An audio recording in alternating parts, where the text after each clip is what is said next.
Moi, j'ai une question Ouais. sur la formation en ligne. J'ai actuellement une formation en ligne sur la publicité Facebook qui s'adresse aux débutants. Donc, ça reprend toutes les bases et comment on devient autonome pour créer ses campagnes Facebook Ads. J'aimerais bien créer une deuxième formation en ligne. Il y a plusieurs sujets possibles, pour plusieurs niveaux possibles. Et donc, je ne sais pas exactement comment choisir le bon thème sans me planter. Ouais. Est-ce que je demande à mon audience? Comment je leur demande? Tout ça.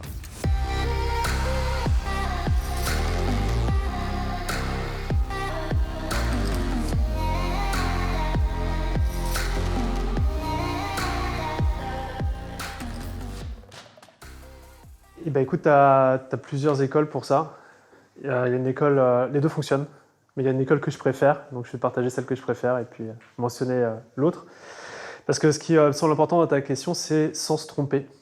Et je crois que la pire des choses, c'est de lancer de créer une formation ou de lancer un truc et finalement ça ne prenne pas. Et moi, j'ai une approche qui est, toi, tu as l'approche qualitative, toi, tu as l'approche quantitative. Je ne sais pas si tu as parlé de sonder dans ta question, mais le sondage, c'est une des approches que l'on peut faire. Surtout, tu as déjà une audience et déjà des clients, tu peux tout à fait leur poser la question.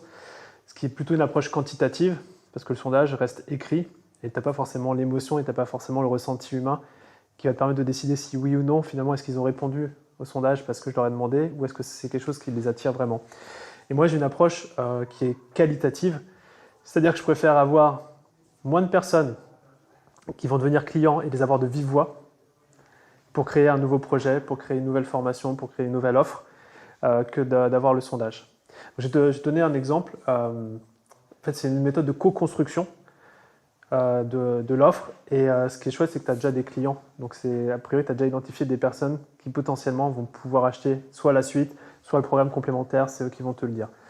Et l'approche de co-construction, elle se fait à 50-50. 50%, c'est toi. Il faut que tu ailles quand même dans une direction de ce que tu veux faire de cette formation, de l'offre globale que tu veux faire. Et 50%, ça va venir des gens avec qui tu vas pouvoir échanger.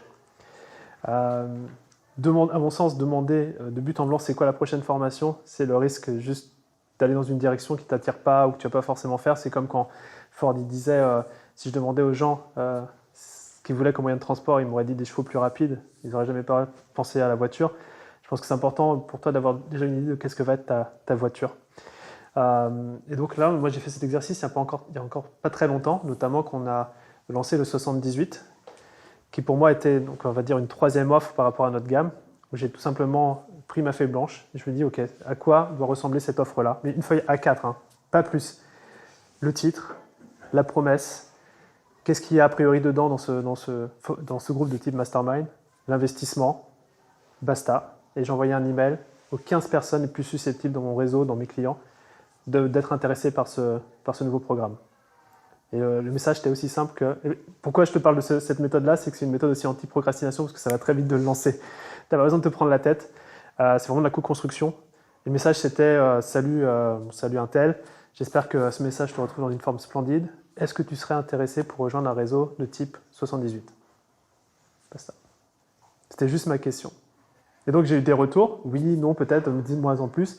Et j'ai tout simplement fait un zoom où j'ai présenté cette feuille A4 de ce que je pouvais imaginer pour le programme. Et j'aurais posé 4 questions.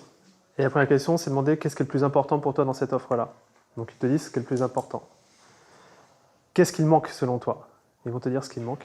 Et la question que je préfère, c'est qu'est-ce qui selon toi est inutile dans ce que je te présente. Et notamment pour ne pas se tromper, pour moi la plus grosse erreur, c'est de faire quelque chose dont les gens n'ont pas besoin. C'est de passer un temps bon sur des trucs où finalement ça n'apporte pas de valeur. Et rien qu'en posant ces 3 questions-là, et la 4e question de manière ultime, c'est ok, on va lancer tel, tu as présenté le prix, on va lancer tel jour, je sais pas, dans 2 semaines, 3 semaines. Est-ce que sur le papier, c'est un programme qui t'intéresserait? Oui, non? Et bien si oui, en fait, tu as déjà fait la vente, quasiment. Et je pense que c'est un bon démarrage sur une période d'une semaine à peine pour régler ton souci de quelle est la formation. Si tu vois que tout le monde te dit non et que tous les retours te disent que tu es dans la mauvaise direction, bah, tu peux reshifter ton offre hyper rapidement. C'est juste une feuille A4 que tu reshiftes. Est-ce que ça t'aide, ça? Oui, ça m'aide. Donc en fait, toi, tu avais déjà quand même dans ta tête quelque chose. Ouais. Et tu lances un peu une bouteille à la mer auprès de personnes que tu as choisies quand même intelligemment. Et tu vois en fonction des retours que tu as. Donc moi, si j'ai 2-3 formations différentes dans ma tête, est-ce que j'en prends une et je me dis c'est la plus susceptible de marcher, je fais comme tu viens d'expliquer?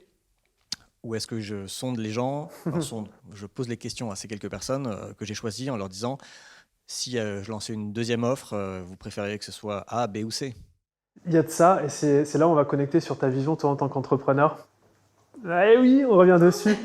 Mais autant pour moi, c'est hyper facile parce que je sais que ça allait arriver. Et dans la croissance de la boîte, le 78 allait forcément arriver.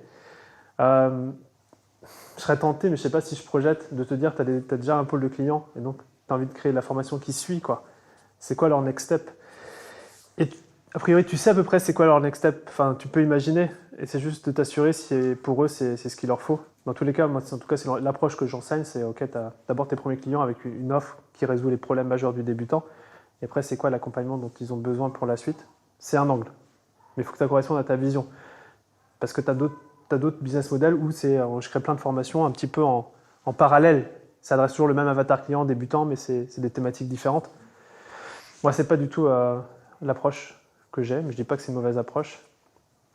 Mais je pense quand même que si tu veux vraiment embarquer les gens, il faut que tu ailles dans une direction toi, quitte à y aller rapidement et te planter en une semaine, et c'est OK parce que tu n'as rien lancé, et revenir la semaine d'après, ah by the way, j'ai eu les retours, on va pas du tout faire ça, on va plutôt faire ça. Et là, tu refais le même exercice. Qu'est-ce qui est le plus utile pour toi de ce que je viens de partager? Peut-être de ne pas sonder toute ma base. En gros, moi, si je t'avais pas posé la question, j'aurais envoyé un sondage à mes 3000 abonnés à ma newsletter. Les clients d'abord. Et Ouais. peut-être commencer par déjà tous ceux qui ont acheté la première formation. Ouais. Et peut-être même pas tous, parce qu'il y en a plus d'une centaine, mais peut-être de réduire Mais oui, faire quelque chose d'un peu plus sélectif. Ouais. C'est vrai que c'est une approche qui, à la base, peut paraître un peu chirurgicale, chronophage. Tu vois, si on parle de ce principe-là, mais en fait, le temps investi là, c'est juste le temps de ne pas se tromper en fait, pour la suite. Donc, finalement, tu gagnes un max de temps. Puis même la connaissance client, le retour. Pour te dire, par exemple, dans le 78, j'avais prévu de faire des choses et finalement, ils m'ont dit, mais Romain, ça sert à rien. Je fais, bah tant mieux, ok. Par contre, focus plus sur ce truc-là, où bon, tu sembles y avoir pensé, mais pour moi, c'est hyper important, ça. Quand tu l'entends, tu fais, ah ok, en fait, ça, c'est le cœur de l'offre, c'est ce truc-là. 78, le cœur de l'offre, c'est le réseau. C'est pas moi enseignant des trucs, d'ailleurs, je pourrais pas forcément le faire.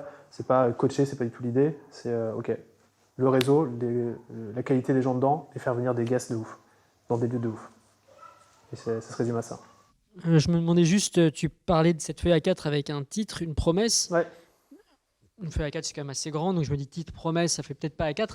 Il y a quoi d'autre en fait dans cette feuille? C'est les rudiments de l'offre irrésistible.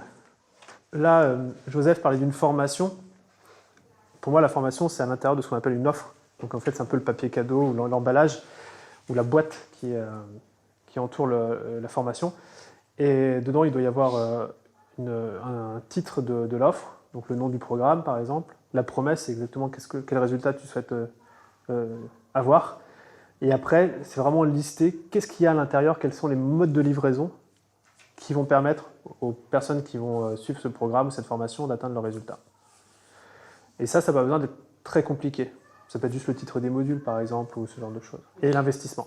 Et limite, tu poses ça sur la table, tu le laisses sur une table, tu es dans un café, tu laisses ça sur la table, quelqu'un découvre, il se dit « Oh, c'est quoi ce truc? Qui est-ce qui a laissé cette feuille? Ah, c'est Ruben, il est parti payer son café là. Ok, Ruben, est-ce que je peux signer ?» T'as besoin que de ça, en vrai, pour avoir un yes de quelqu'un, si c'est bien fait. Mais comme en général, c'est pas tout à fait bien fait, il faut mieux discuter avec les gens pour améliorer le truc. Il y a un truc aussi important, c'est quand tu fais ça, tu crées un sentiment d'appartenance qui est juste incroyable. Parce que tu les mets dans la co-construction.